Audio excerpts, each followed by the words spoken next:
Hello, ladies, gents, and everybody in between. This is your pal Wolfie, and I'm back with a big discussion video. For the last was part season two, episode 3 and 4. So the reason I didn't put out a video for episode 3, last week because it was like it was more of a build up episode. It was more like just setting the stage for what was coming this episode, and this episode, woo Nelly. So I'm gonna be real quick when it comes to episode 3 because there wasn't too much that I really had any opinion about. So but episode 4, whoo, episode 4. Okay. So I'll start off by, just giving my quick thoughts about episode 3, and then if there's anything spoilery, I'll say that it's spoilers, and I'll have timestamps and stuff, and then do the same when it comes to episode 4. So let us begin. So episode 3, just my quick thoughts on episode 3. I thought it was great. I thought it was a good episode. Um, the only reason why it doesn't really I guess what's the word I'm looking for, matter that much to me is because I don't care about Joel. So all the parts with them mourning over him, I could care less. I was the one over here cheering about it, so I could care less. So when I get to skip past all that, I get to enjoy with the parts after that. That's what I was excited for, and that's what my favorite parts of the episodes were based around. So without any spoilers, I gave it an 8 out of 10. Enjoyed the episode. Again, it just wasn't too much there for me personally, so I could cut that episode in half, not watch that half I don't care about, and just watch the half that I did care about, and that was the journey part. So episode 4, I absolutely fucking love. Episode 4 is now officially my favorite episode in the season. It's my favorite episode in the series now. So I'm gonna go in when it comes to episode 4. So, but I wanted to do just which I'll just say 10 out of 10. Absolutely loved it. Fuck tens. It's a 1,000 out of 10. I absolutely.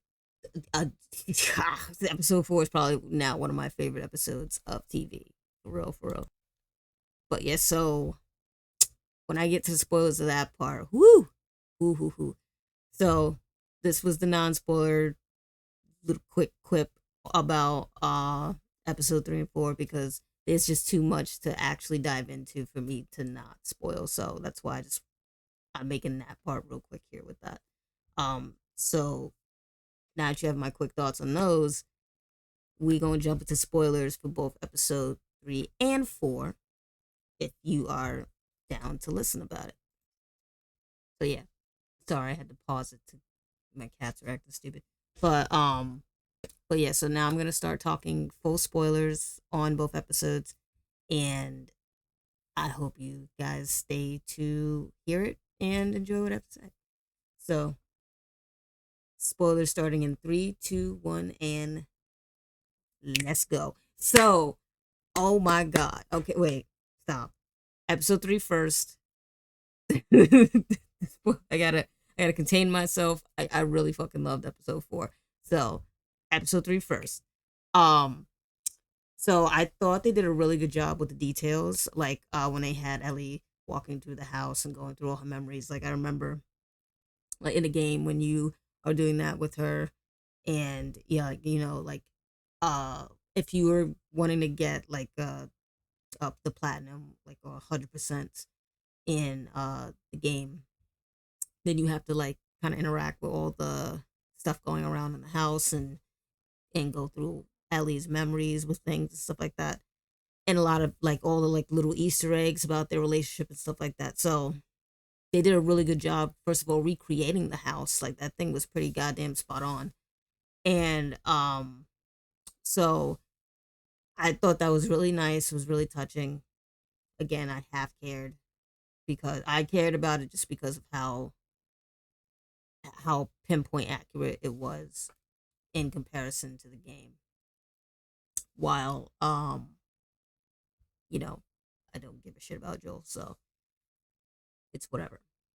But Bella did a damn good job again, really showing like all the.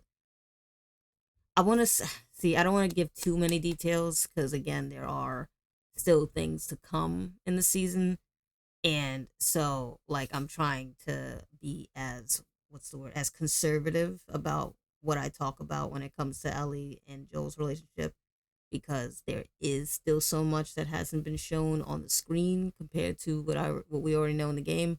So I gotta kind of be careful and pick and choose my words. But what I will say is the emotions that Bella were able to get out for Ellie's character around Joel's death did did a really good job with that. The the table scene with Dina and Ellie. I swear to God, Dina and Ellie's fucking relationship is gonna carry this entire season the way that it did with the game. I'm telling you, like he okay, let me stop. But yes, when Dina comes like approaches her at Joel's house and is like, here's some peace cookies. I'm like, oh no. I love that. I love that she brought an offering of peace with the cookies, knowing that Ellie loves her cookies and was like, now I'm about to upset you, but here's some cookies. I love that. That's heavy diet. I'm like, yo, I would be Ellie in that situation. I would need somebody to give me food as a incentive to keep me from like blowing my top off about whatever they're about to tell me. So I thought that was hilarious that they added that. But I'm really vibing with the angle that they've gone with having Dina be the one who has all these details now about the group and being the person like essentially the go-to person for Ellie as far as you want to find these people, you don't know nothing else, but I got all that information. So you got to work with me for us to get what you want. And I like that because that's a really great dynamic to add to their already incredible, in my opinion, incredible relationship that they had in the game. It adds a very unique dynamic for it for the show that wasn't in the game because in the game Dina was just as clueless as Ellie was, and they were learning things together. So that was what that was. She was just ride or die, no matter what. Which is again, Dina is the MVP. So really love that scene. I really love the scene of Ellie trying to get everybody to like try to get people on board with her mission to go after WLF. Um, I loved Gail. I love Gail. I absolutely like. She's a character that was made for the show, and yet she feels so essential to the goddamn series. I'm like, where has she been? She's been, she's like, Catherine O'Hara's been killing it. I love that. I am loving this character so much, and I know like we're probably not gonna see much of her after this, but damn it, I'd love. She's been fantastic every time she's been on screen. I've loved this character more and more every time. I'm like, God, I wish we had her in the damn. It wouldn't have made sense to have her in the game, but it's just a sense of like you just love her because she just brings so much to the table. So her little conversation with Tommy about how Ellie was acting at like when she gave her speech and all that, and then how I agree that Ellie did a good job as far as trying to stay calm and convey her points and try to get people on board with her. Like that was the better way to go about it. Like when Jesse gave her that advice to go like, hey, try to be civil when you ask. And the fact that she was able to swallow her pride and do that, you got that shows Ellie can be a chameleon when she needs to be, and I love that. I love that they showed that side of her, that she can be reasonable if you give her incentive to be reasonable. She can be, and they did a really good job with that. But I really love how when Tommy and Gail reflect on that whole situation, even though it didn't go down the way Ellie wanted. They voted no, which I also would have voted no. Uh, but how Gail's just like, she was bullshitting all of that. That was all bullshit. That was all bullshit. And just like whenever I had sessions with that motherfucker, it was all bullshit. They deserve each other. I'm like, yes, I love you, Gail. I love you. She's amazing. But yes, love that. Absolutely love that part. And then again, I really enjoyed that the like kind of like the little first half of their journey when they're on their way to Seattle. Oh wait, no, I'm going too far. Backtrack. I really loved the scene where Dina catches Ellie, packing, trying to secretly pack up. But it's like, I know you. Like Dina was like, I know you. I know that you was gonna do this shit. Like I knew you was gonna do this shit. So you ain't fooling nobody. Like I love that she was like, well, do you have this? How about this? How about that? She just read her. She read her so quick, so well that Ellie's just like, she's doing one of those. Damn it. Why does she gotta be so smart? But that's what I love.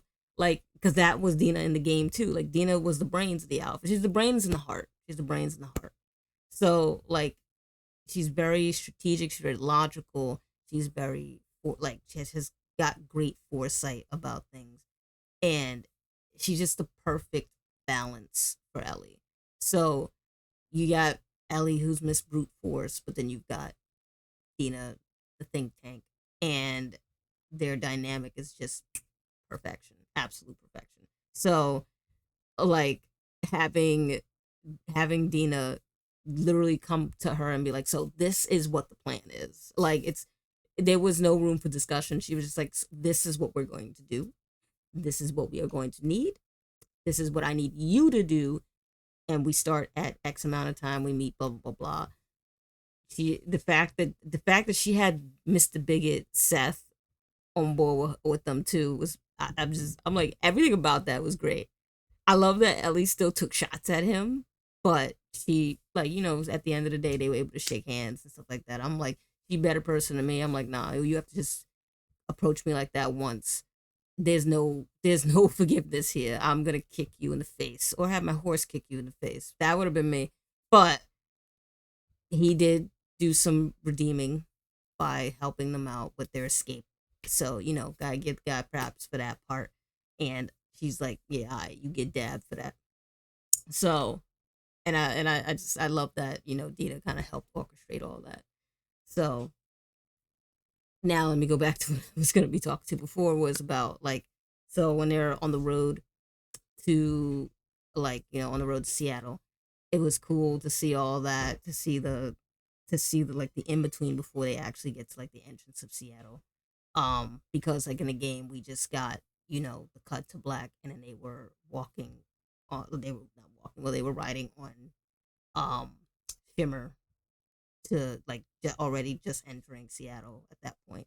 So like it was good. It was nice to see that little road journey. So and like how they did in the, what was it, season 1, when they had Joel and Ellie on the way to Bill's town, where they had done that little that slice before they actually arrived. Like I like when they do stuff like that. And of course, this is where they have the cup. Like this is they're having it later in comparison to where it was in the video game, but where they have the conversation about the kiss at the party. I loved that. I was like, ooh. I was really happy that was still included, because like I said, there was a lot that got skipped over, that got cut out. And so and which I understand why, as like as everything's unfolding, I'm understanding why they cut out certain things and why they rearrange certain things to happen later for the show versus when they happen in the game. So them having the conversation about the kiss and all that, I'm like, it is like you got Ellie being the typical shy baby, the typical shy kid, shy gay, who's just like not sure if Dina's being serious. She's doing the one of like, is she being nice? Is she hitting on? What is happening right now? Like that's when I tell you that is literally the lesbian lifestyle. I can't. I just can't. So, but Dina's like laughing and playing it off and all that. Like so, she's trying to like just make light of the conversation, but at the same time, it's like I'm over here like I know what you are. I know what you are. But yeah, I loved that. That was hilarious. That whole conversation was absolutely hilarious.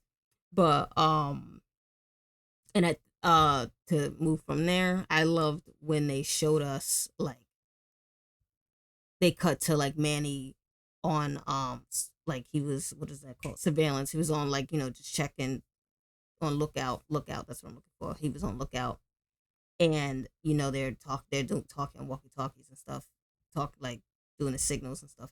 So when he lets them know like they're clear to move, this is when we get a glimpse at what Dina and Ellie are about to be up against. Like it ain't just this small little group of like bandits or anything like that. This is a full militia that they're attempting to hunt down. And it's like y'all got a lot coming for you when you go down this road. A lot is coming for you when you come down this road. And I love that they did that because it's like WLF ain't ones to fuck with, man. They ain't ones to fuck with. And they about to fuck around and find out. And I can't wait. Can't wait to see it. Can't wait to see it. But that's everything that I had to say about episode 3. So I'm going to now move on to spoilers for episode 4. So episode 4. Oh my god. Oh my god. I loved episode 4. I absolutely fucking loved episode 4. Episode 4 is peak. It's so peak. So I don't even, where do we begin? You know what I'll do? I'll start with talking about Issac's character. I'll get his stuff out the way so then I can get on to the stuff that I'm really just so Issac's character.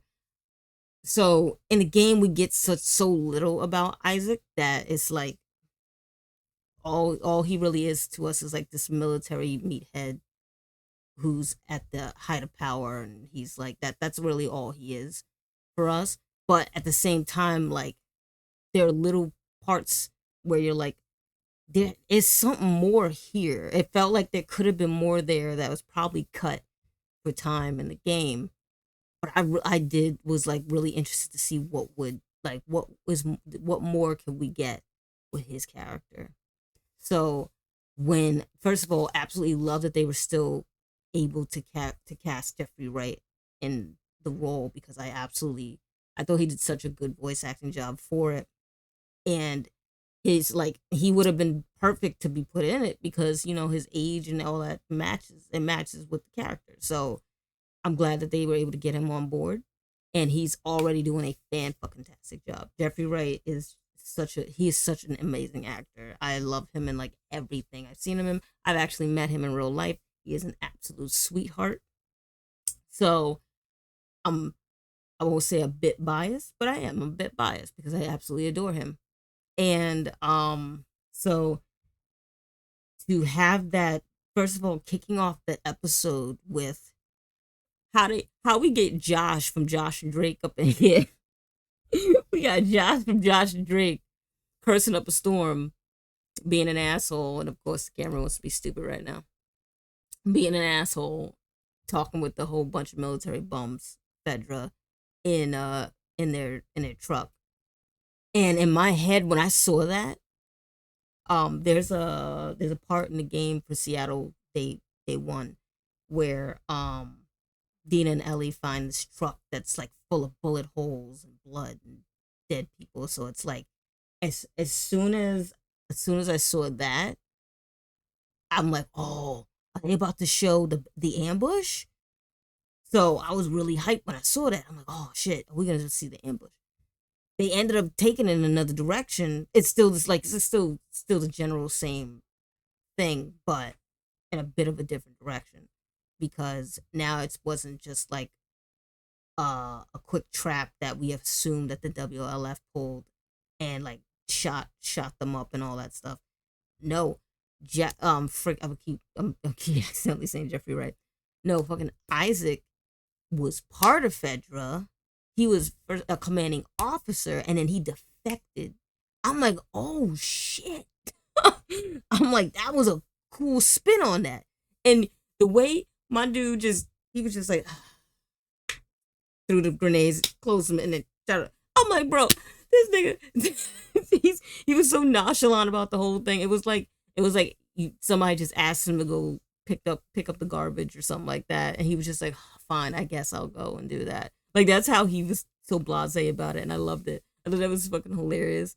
So that gives you more about like, so he hated being part of this whole that whole Fedra military group. He really, like, you can see how much it had worn him down.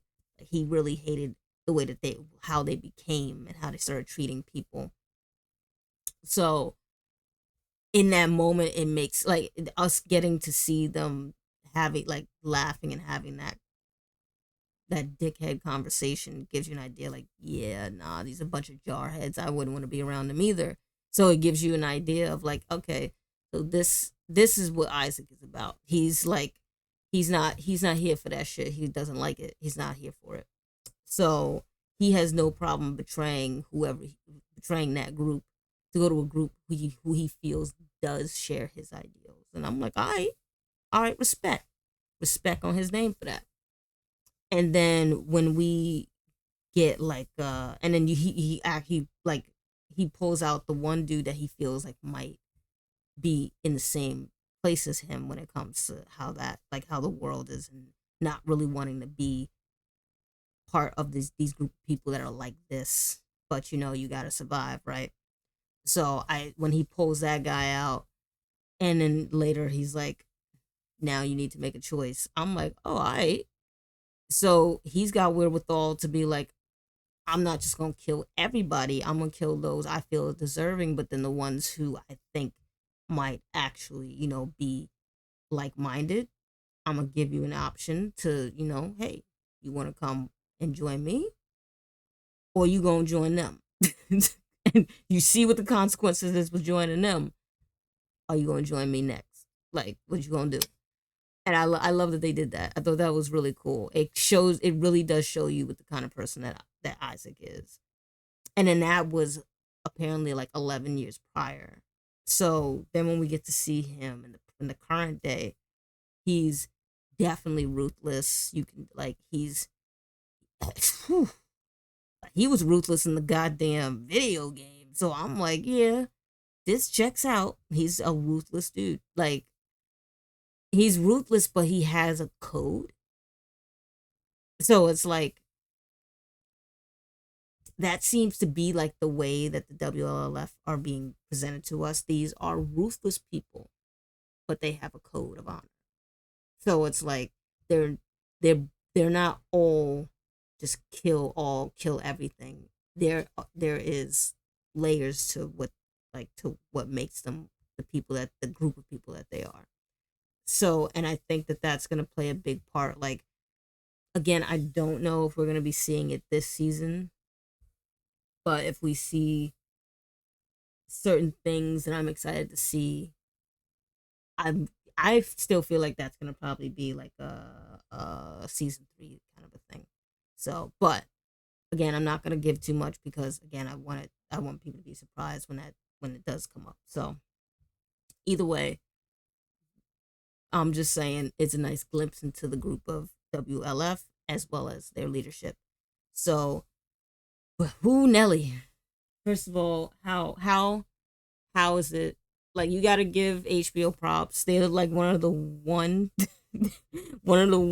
few networks that don't discriminate. You're gonna get full frontal, and it don't matter if it's a man or a woman. You're gonna get all of it, and it's like, all right, you you gotta respect HBO on that shit. Like I'm with it. All right, fine. I personally don't need to see it, but I respect the equality. So that's that's Isaac. I'm very excited to see what more we get about his character going forward, and I really do hope that we do. And it looks like we are gonna get more information and more like outlook about the group of the WWL. Wow, for the WLF in coming episodes, like with the preview. Whew. But I'll get to that later. Now let's move on to what I loved so much about this goddamn episode. Dellie writes, if anybody who doesn't know, Dellie is the ship name for Dina and Ellie. Dellie. Dellie. Uh Dellie Rising, Dellie Love all day. I am avid, huge Dellie shipper. So I was losing my mind through this entire goddamn episode. they said give the gays everything they want, and I said yes, thank you. I appreciate it. I appreciate it so much. So like, where do I start? Where do I even start? I don't. I was in absolute fucking tears. Absolute tears when they did the guitar scene. So the guitar scene is absolutely iconic. It's just absolutely iconic.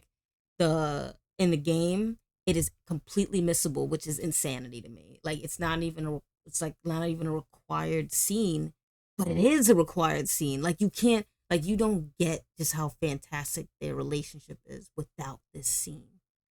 So it's insanity to me that you could even miss it. So I'm jumping a gun by jumping to this, but I can't. I have to. I've been holding back. I need to talk about it. I loved this scene so goddamn much. I love like so Seattle Day One is my favorite. Is one of my favorite sections of the entire game. Like I've replayed this game more times than I can count. I have 300 hours in the game of just replaying it. So I'm always replaying Seattle Day 1 for Ellie and Seattle Day 3 for Abby. Those are my two favorite sections of the entire game that I love replaying like crazy. So to finally have Seattle Day 1, even at the beginning where they showed the text where it was like Seattle Day 1. I was losing my shit. I was losing my absolute shit.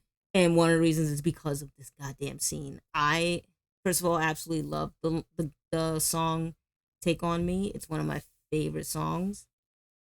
So to have it associated with just this beautiful goddamn moment, it's just I now it just makes me love the song even more. Like I've listened to this damn song on repeat way more since playing since it was in the game.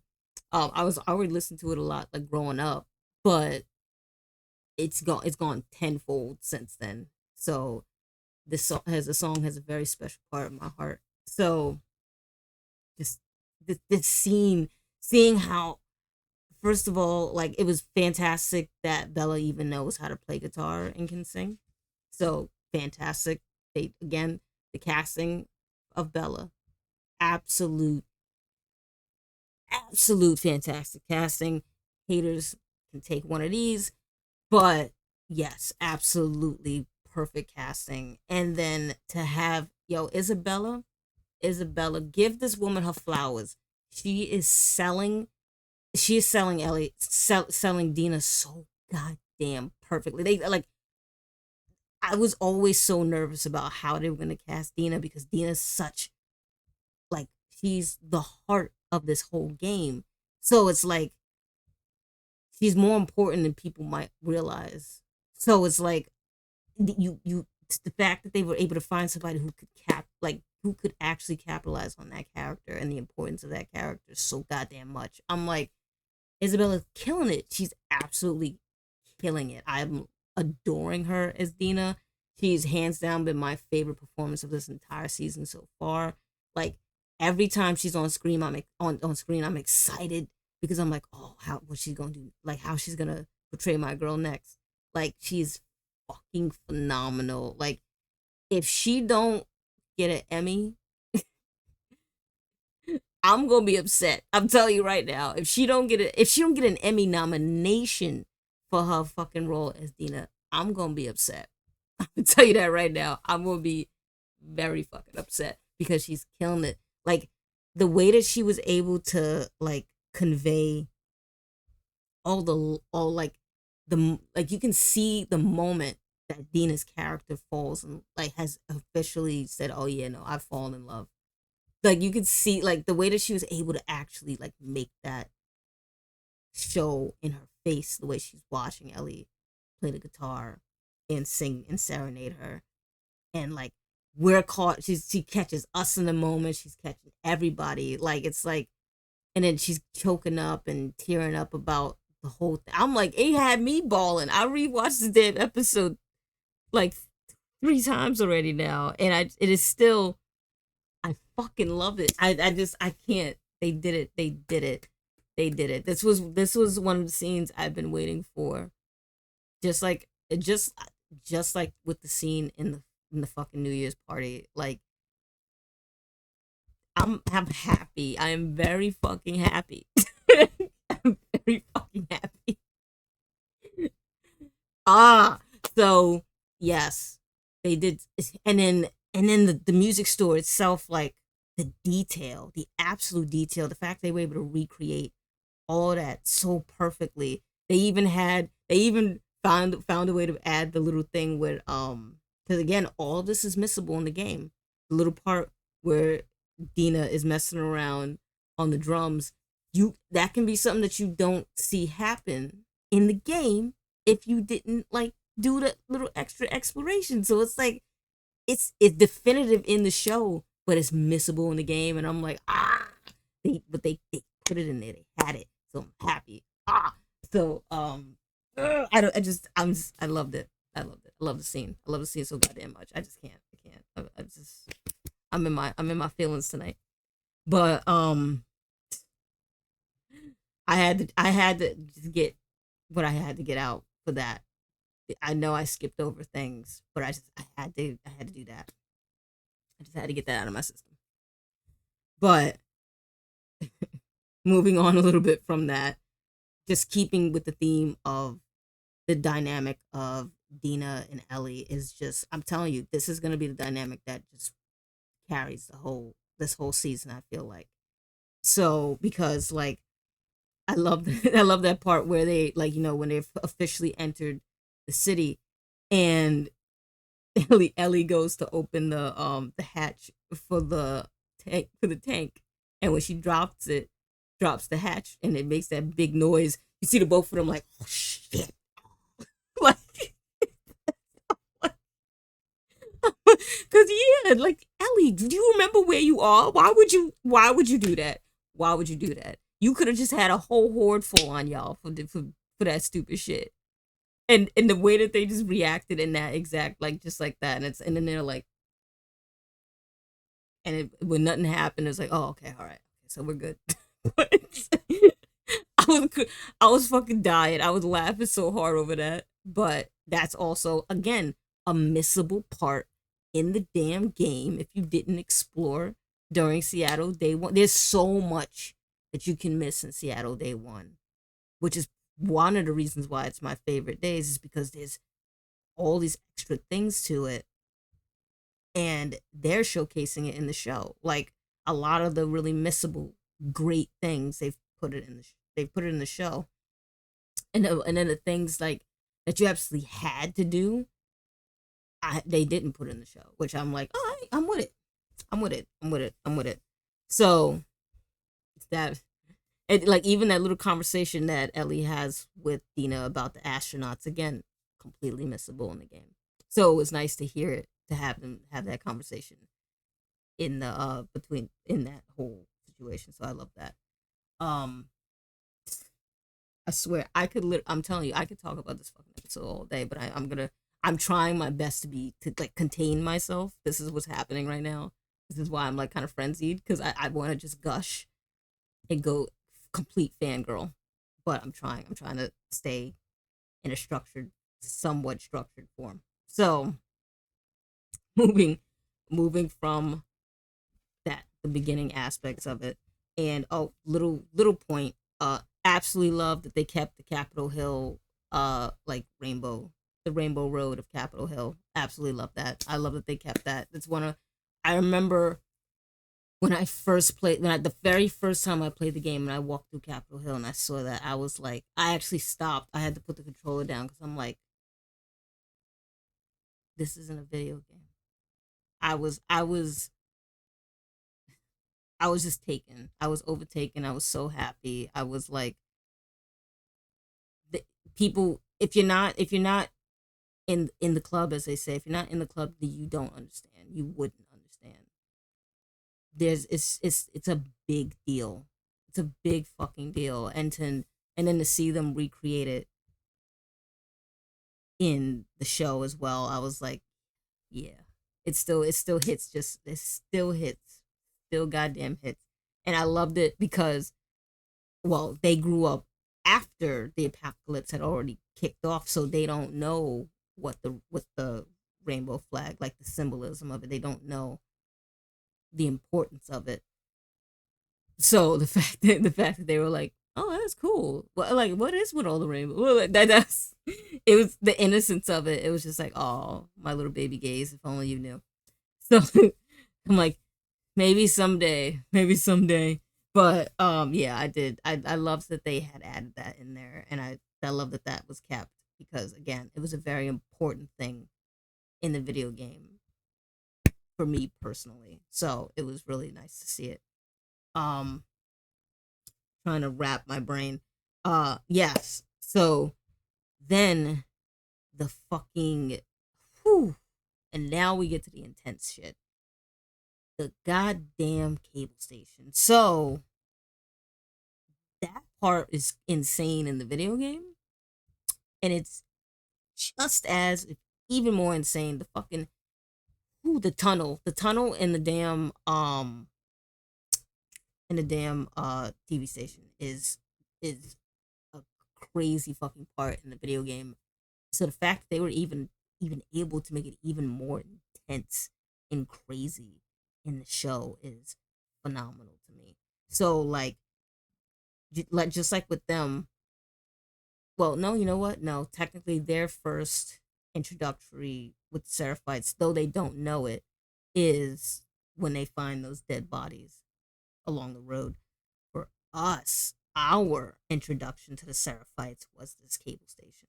So at first, you like when you in the game, at first, when they're walking on their way to the station, you see the artwork of the feel her love and whatever stuff, and like stuff talking about the prophets, about the prophet, and having artwork of this lady.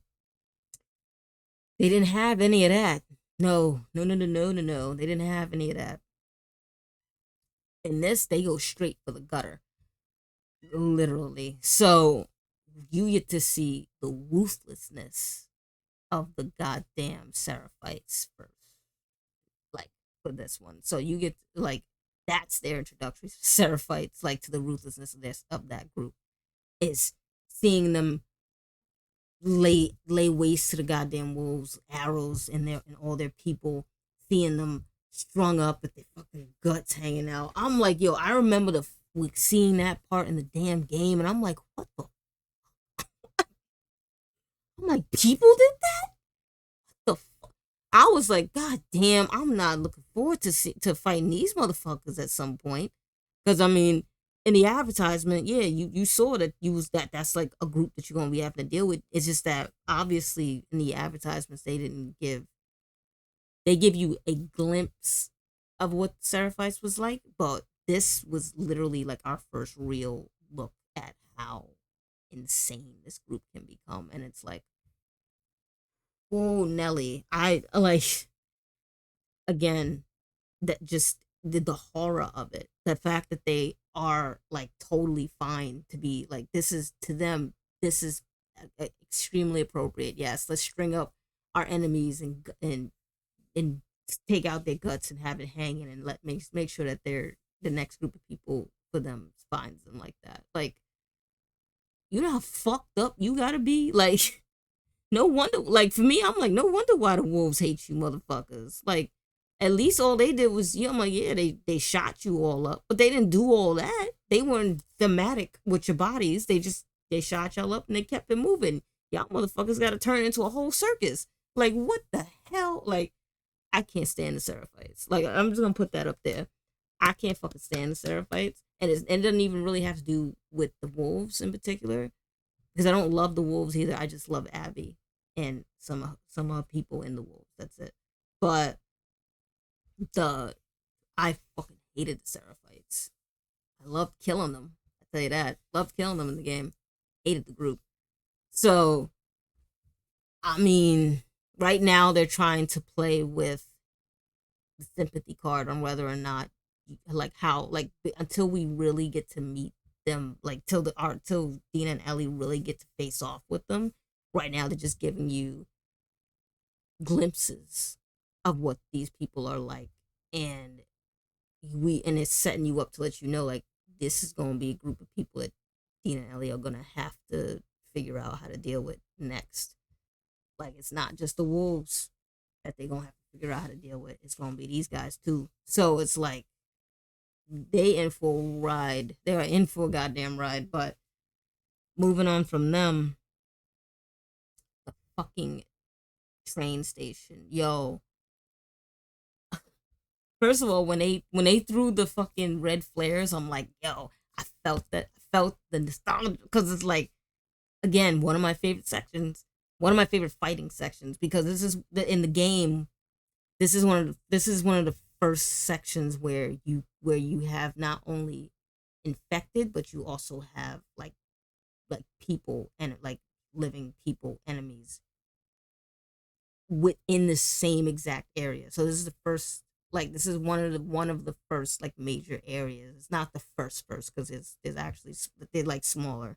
They're smaller compact, like little stores, little before this, but this is the first major open area that you can like play this out. And you can either, like in the game, you could throw a brick, team brick. You can throw a brick and like throw it in the direction of like this is what I used to do. I'll throw a brick in the direction of the wolves and have the infected come and take them out. And while they're all occupied, I sneak around to get through the section of the fucking train. So that's not something that they could do in this, because that's not how the infected work. The infected are fucking like the fact that there's always so many of them. Like in the game, you get like little bits of groups of them. This is a mob every goddamn time. So I'm like, shit, like shit. So it's like this had to be the most horror so far that the show has done, because seeing, like, first of all, seeing them tear the fucking wolves apart, and then Dina and Ellie are booking it, trying to get away from them. They're throwing their bodies on the fucking train. They smash themselves through the damn windows. They're going ham to try and get these two, and I'm like, bro, like, yo, I was like up like this. I was like, oh shit. I was like on the damn screen, like, oh my god, freaking, like, even though I know they're gonna live, I still, it's such a crazy high octane part of the damn fucking episode that I'm like on the edge of my seat, like, oh shit, how are they gonna get out of this? What's gonna happen? Oh my god. I'm, again, veteran of the goddamn series, but even I'm still like, they caught my ass. I'm like, holy shit. Holy shit. So them, like, Dina finding a way out, getting them out of there. They even still incorporated the climbing over the gate, and then and then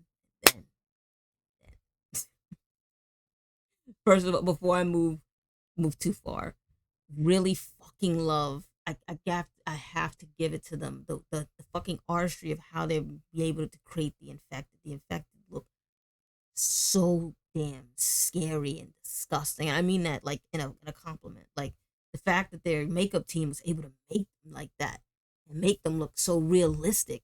Like I'd be like the shit looks like something that could just happen. So it's like, it's scary. It scares the shit out of me all the time.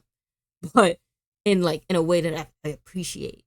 I appreciate it so much. It's such these people are so talented. But yes, so after they get over the gate and they're running to get out of to flee out of the damn train station before these guys can get to them again. Now we get to another intense emotional part. So you have Ellie trying to get through the turnstile and uh Dina right behind her trying to get it. And then you see like I like before Ellie even had turned around, I peeped the lady, like the infected lady running up on him like, oh shit, oh shit, oh shit. I'm like, what they gonna do? Because again, this part is very different to how this takes place in the game. Because in the game you have spores. So in like that's what how you can tell that you're in a heavily infected areas. You'll see spores, and usually they'll put masks on. They'll put their mask on, and like, but if someone's mask comes off in the spores, that's one of the ways they get infected, and it like fucks them up. It's like an immediate, you're done. As soon as that those spores hit you, you're done. That's it. So that's how it works in the game. That's not how it works in the show, since there's no, at least up until now, they haven't done the spores thing. It looks like from the preview they're about to do something with spores. So I'm like, ooh, I'm excited to see what that's about. But I'm getting ahead of myself. Anyway, so when Homegirl's running up on him, I'm like, oh shit, what's about to happen? My girl Ellie puts her arm through the goddamn thing and catches that girl's mouth on her. I'm like, yo, that's a ride or die bitch right there. These both of them ride or die bitches. You gotta love ride or die bitches together. You gotta love that. That's the dynamic we need. That's the dynamic I need in my damn life. Like, come on, give me a ride or die. Why can't I have that? But yes, yes, yes. Fucking Dina watches as Ellie sacrifices her arm and has this bitch biting on her arm, and for a hot second, Dina's freaking out about it. But then she's like, oh right. Shoots her, was able to kill her, and then they're able to get themselves through the turnstile before the infected come in, and they get themselves caught up in the tangled and caught up in the damn thing. I'm like, ooh shit. And like then they move on right outside, they see the theater. I was laughing because in the theater it says sick. It says sick written in the letters for the theater. First of all, absolutely loved seeing the front of the theater. Like, again, another iconic, very fucking iconic set piece for the video game. Seeing them recreate it, every time I see them recreate these things, it baffles the hell out of me. The fact that they were able to do it, and for me, it's like, again, it sets off all the nostalgia for me, because it's like I've been in there, I've played in there. I remember coming across that area for the first time and being in awe of seeing that sign, because I love theaters. So I was like, wow. And then in that, the theater is like essentially the hub area in the game. So the theater is extremely important. So even though it's like really quick that we see the front of it, I still got that little, it's like felt like a hug seeing it, because it's a place of safety and other things, but for the most part, at first, a place of safety. So they make their way inside, and my girl Dina pulls a gun on Ellie. She's like, I don't want to shoot you, but I have to. You got bit. And it's like, again, this is completely different to the game, because the way Ellie was able to prove to her, like, look, I'm not gonna get infected. I'm good. I got it. Like, it was because she could take her mask off and walk around in the spores completely fine. Like it's like another day at the beach for her. Like, when she walked through spores where everybody else has to wear masks. So that was the way she's able to tell her, like, I'm can't get infected. I'm fine. You see me. You see, I'm breathing it in. I'm absolutely fine. So again, how does she prove this in the show without this whole spore aspect being a thing? So she's trying to talk her down. Like, look, I'm not gonna turn. I've got other bites, but you can't really show it because she's already, like, she had burned the other one. She had cut the one that she got before that we got to see her get. We watched her cut it to make it look like something else. So, like, she's already, like, done the cover up part, so she can't fully prove it other than, like, look, just hear me out. Give it a few hours, see how I'm acting, see that I'm fine, and see that I'm not lying to you, but I am immune.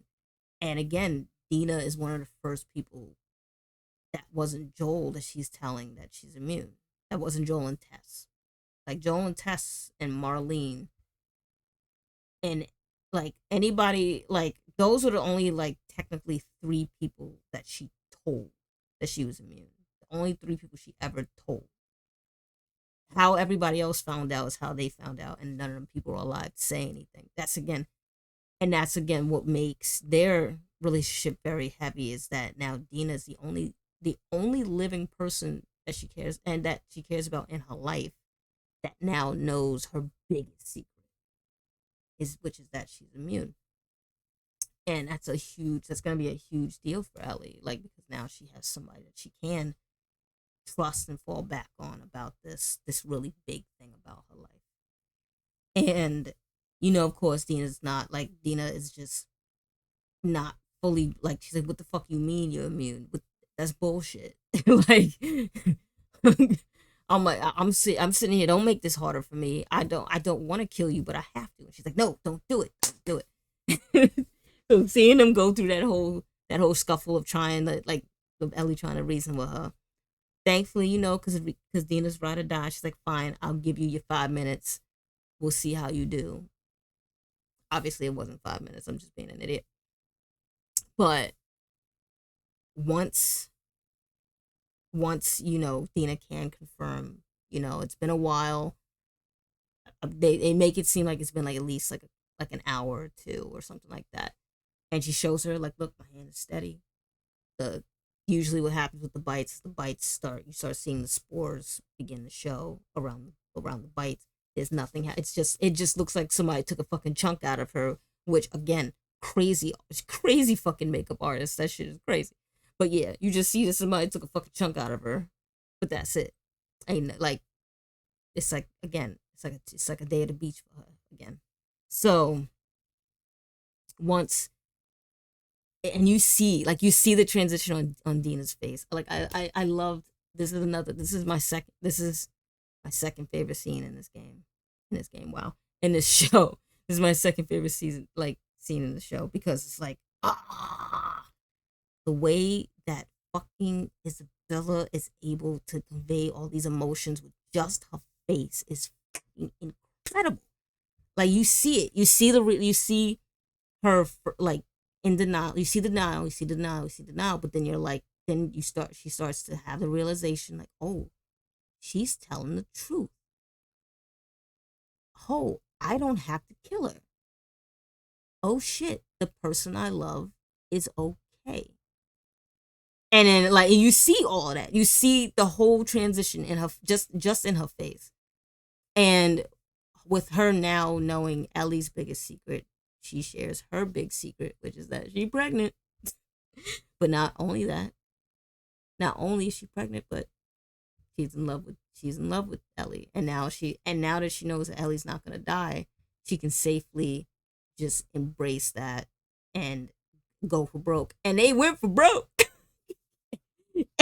Yeah, like I said, they said this episode was give the gays what they want, and the gays is happy. This big gay is extremely fucking happy.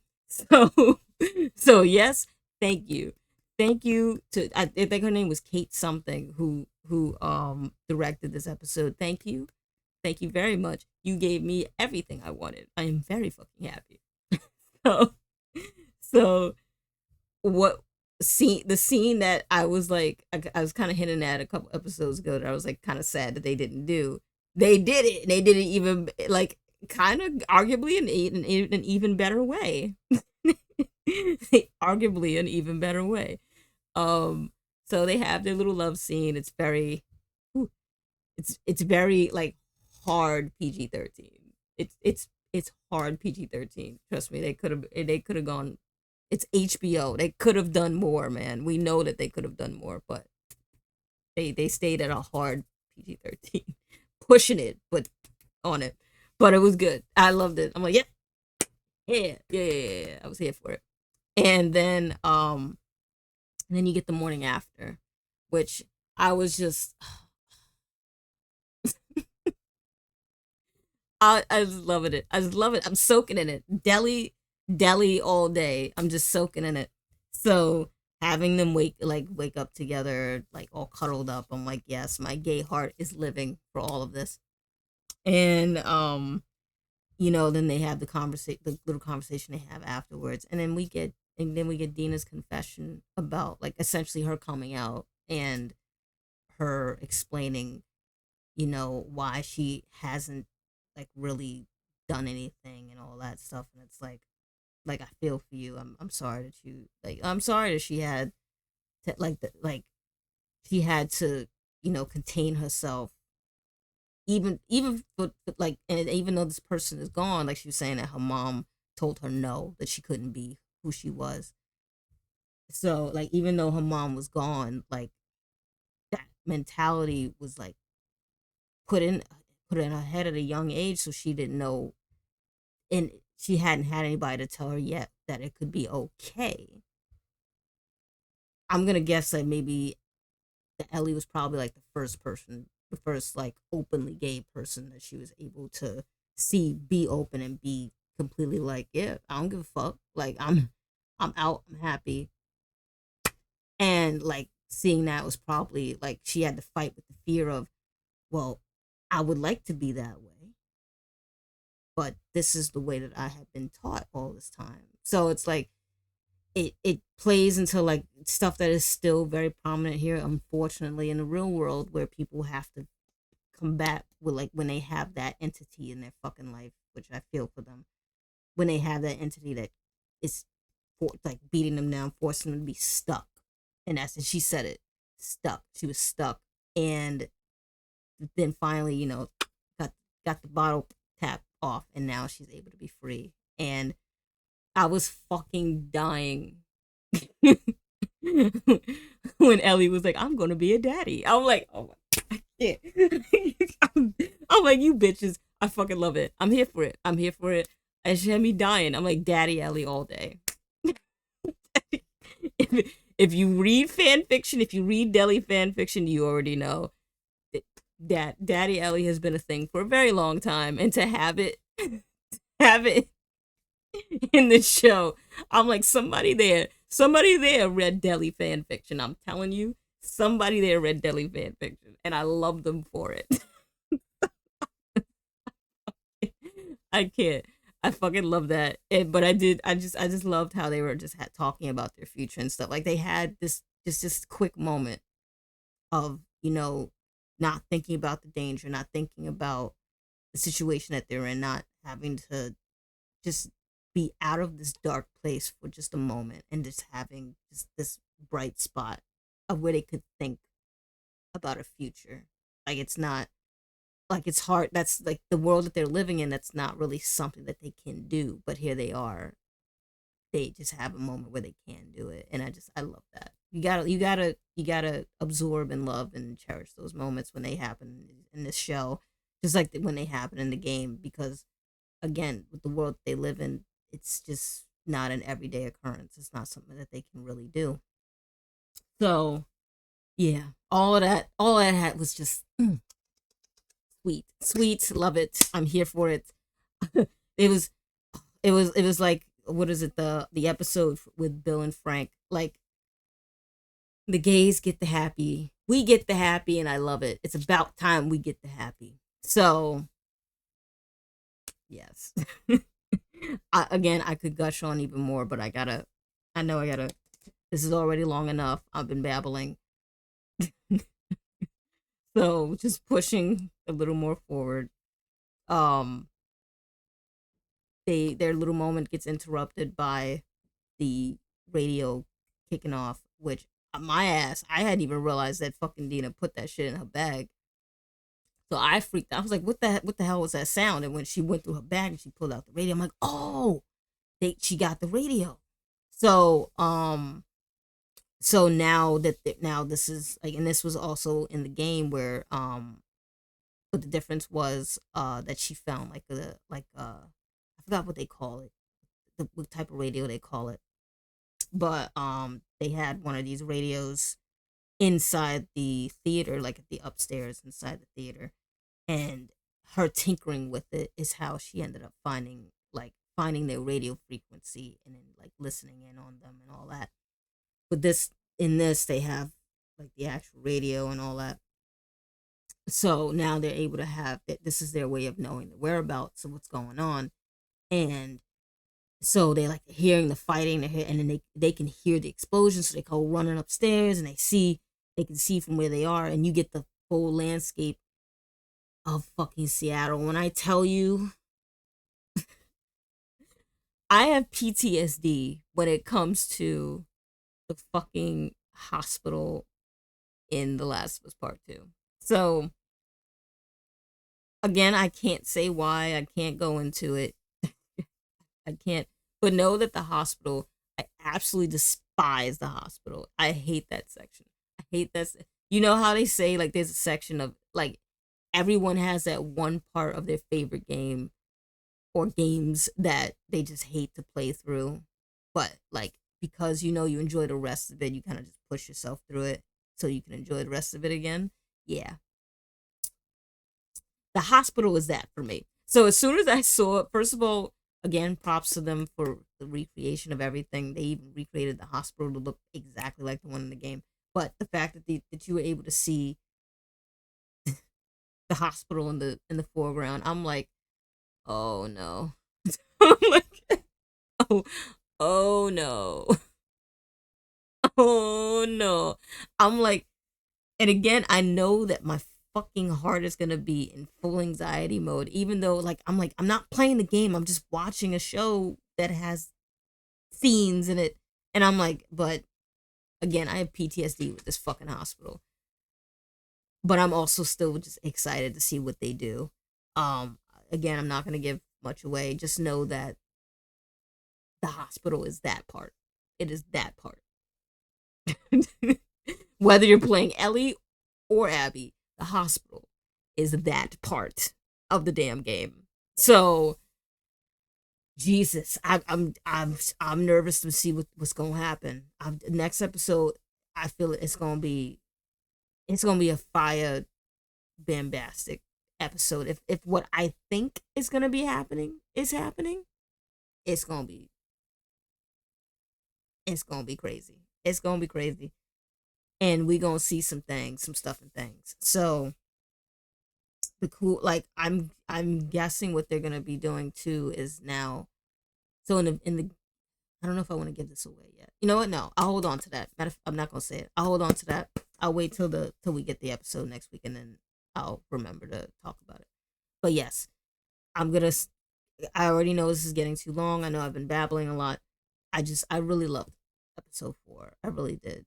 I really loved the end part of episode 3, and I really fucking loved everything in episode 4. There's plenty that I still haven't talked about, but it's because I know if I did sit here and just babble on about it, it would turn into like a 5-hour video. So I'm trying not to do that. But yeah, absolutely love this episode. And I'm so excited to see what happens next. I can't believe we only have 3 more episodes left. It's killing me. It's killing me. I hate that this season is so short. I'm like, this is my fucking game. This is my season. Why did it have to be so short? But fuck it. Yeah, but I hope if you stuck around and listened to me, that you got some entertainment out of it. Please let me know what you thought about either one or both episodes if you would like to. I'd love to hear about it. Leave a like on the video if you liked it, and I hope to see y'all next week.